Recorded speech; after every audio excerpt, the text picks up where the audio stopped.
Right, being a councillor by Councillor Richard Perry. Thank you very much. Hands together, please.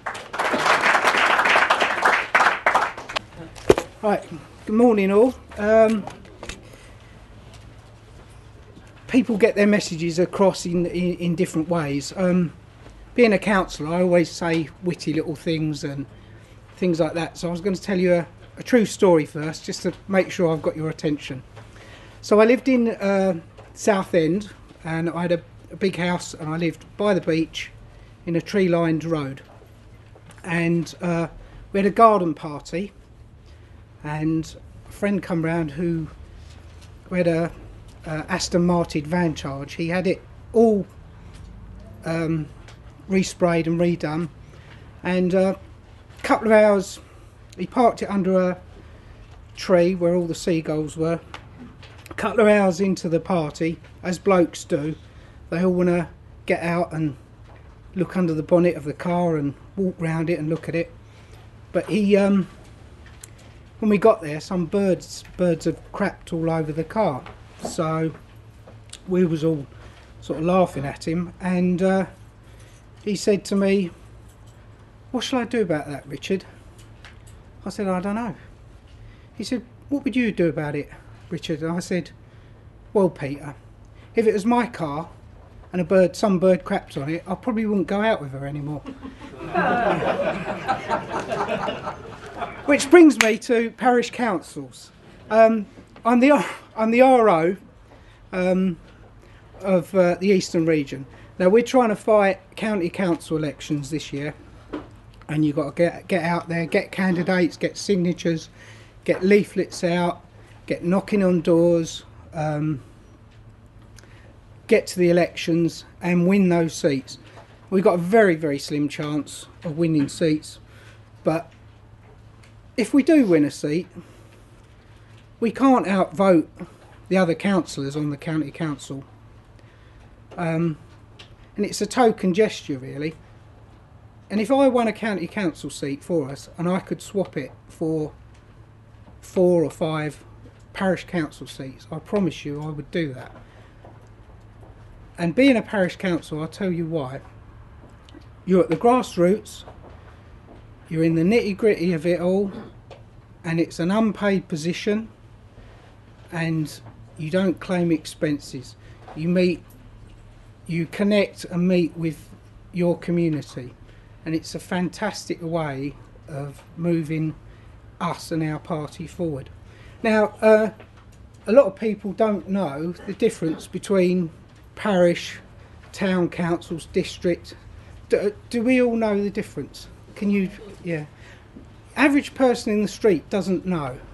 Now, if people see me, they haven't seen me for a while. "Oh, what are you doing now, Richard?" "Oh, I'm a councillor in Malden for the British National Party." And they go, "Oh, well done, well done." They don't know that a parish is different to a county council. Obviously, I just run through the county council seat is roughly a third of a parliamentary seat. It's quite a big area. A town council is basically a parish council that's grown in size either by development or it's joined other villages, and it's got a town status. So to become a town council, a parish council has to apply to the government to become a town council, and you have slightly more powers. The parish council is the bottom tier of the ladder.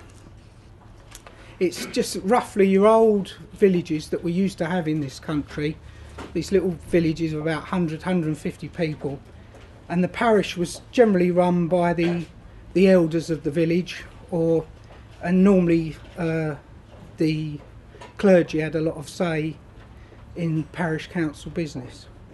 But obviously now it's more political and you're elected.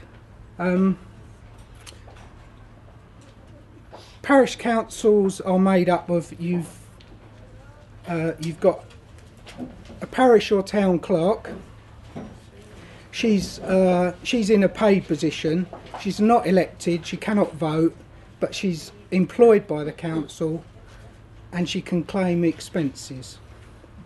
The chairman or chairwoman, she's elected by all the councillors at the AGM, which is the annual general meeting, which is held once a year.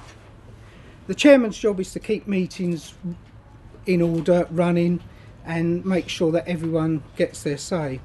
The vice chairman or chairwoman sits in if the chairman can't make it, or maybe there's an event that needs attending. So that's the vice chair. Also, you may have committees on your parish council, like the village newspaper or footpaths or planning committee. Now the planning committee, as far as I'm concerned, is the most important committee we can do. Because as a parish council we've got limited powers. We can't stop immigration, we can't stop crime, but we can stop them building huge housing estates on our land. To encourage you to become a parish council, there's a lot of people that will say, oh, I haven't got the time, oh, I can't be bothered, or oh, I get too upset and agitated, it wouldn't be for me. We only meet about 10 times a year, parish councils. The meetings are about 2 hours long, so you're only investing 20 hours a year. So when people say they haven't got time to be a parish councillor, and if you miss a parish council meeting, if you send apologies for absence, there's no questions asked. So we can all in this room be parish councils. Most people on parish councils are not generally politically motivated, they just want the best for their communities. So if we can get on and in these parish councils, we can sway them to our way of thinking. If you become a parish councillor, you don't have to tell them that you belong. If you're co-opted, you don't have to tell them you're of a political party until you're co-opted on to a parish council. And then they'll ask you to fill a form in, and if you belong to a political party, that's when you tell them. So you can go for the co-opting process. Does everyone know what the co-opting process is? Right. There's two ways of winning a parish and council seat. One, when the election comes, you put your name down and you stand for election.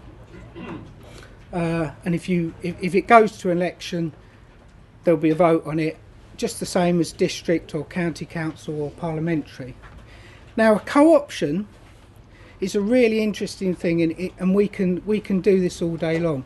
Is if they've got a space in a parish council, they will put up a letter on the notice board to say they're one short or two short or three short.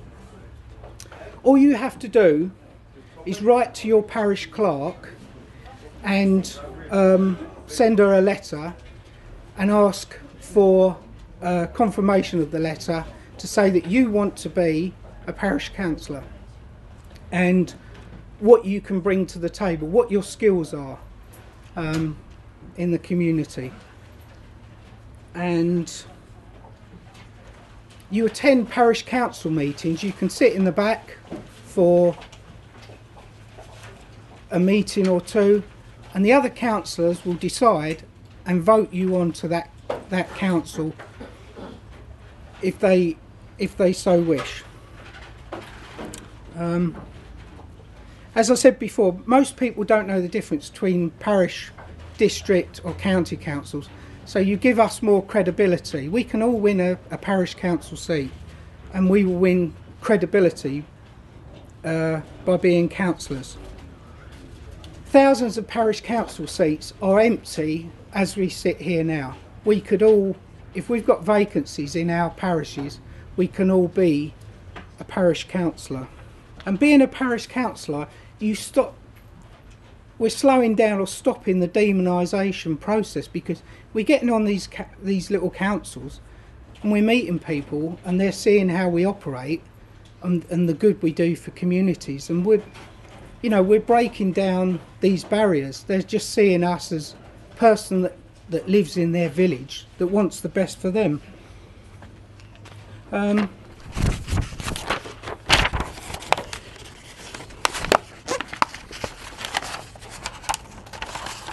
Members of the public rarely go to council meetings unless there's a contentious issue, and then you'll see a room full like this and you will be on show for your community. There might be an issue, they want to build a load of houses in your community, and you've got your chance to stand up and tell them that you're not happy about it. And the argument we always use is it's unsustainable. So you'll clog the roads up. You don't have to go on about immigration. And I can tell you it's a vote winner, because when you're a parish councillor and you're known for fighting housing, the county council seat I'm now fighting, I've already got my foot in the door, because they know me as the guy that's trying to stop the houses, and they identify with you. And it's fantastic because you're in the paper, your name's there, your face is there. So it's really, really important.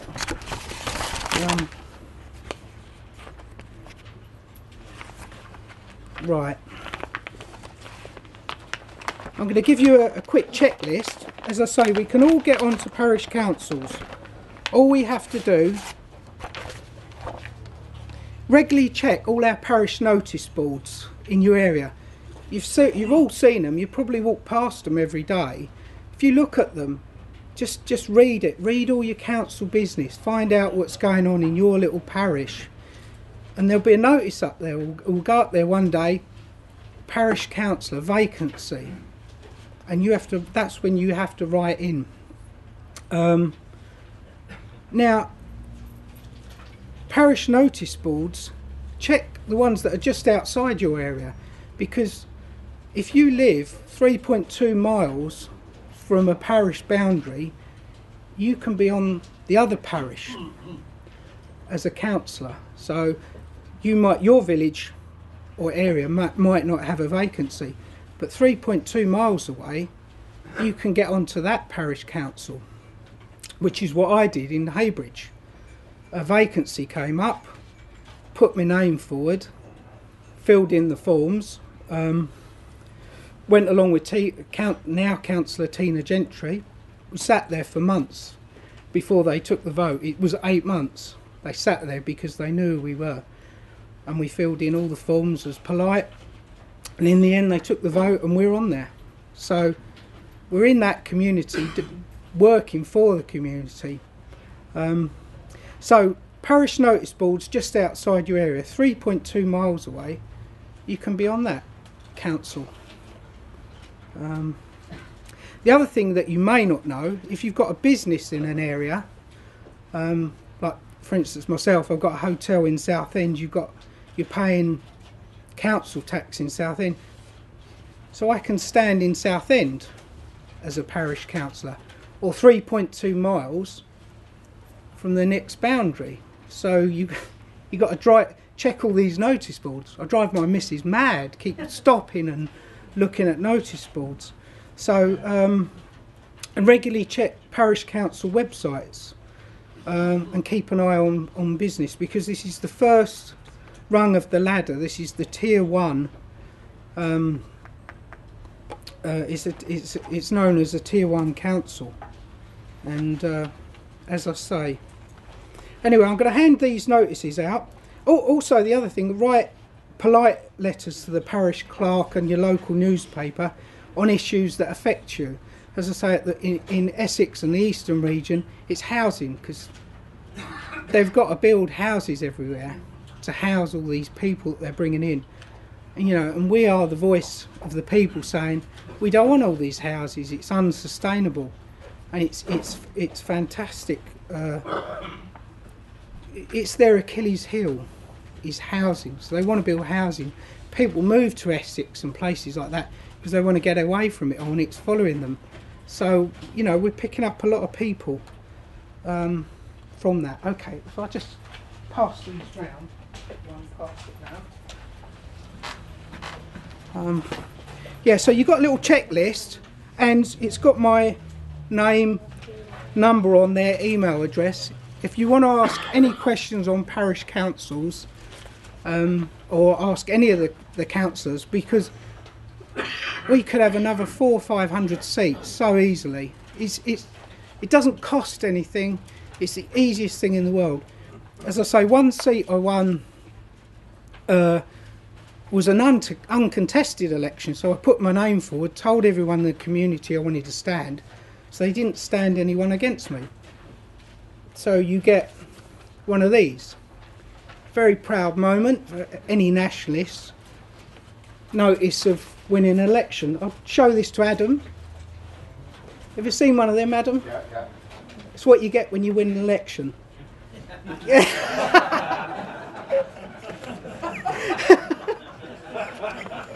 I've had that twice. Okay. That's what you get when you're cheating to me. Yeah. Right. Yeah, parish councils, I think, is the way forward at the moment, because the election is going to be very difficult for the next couple of years.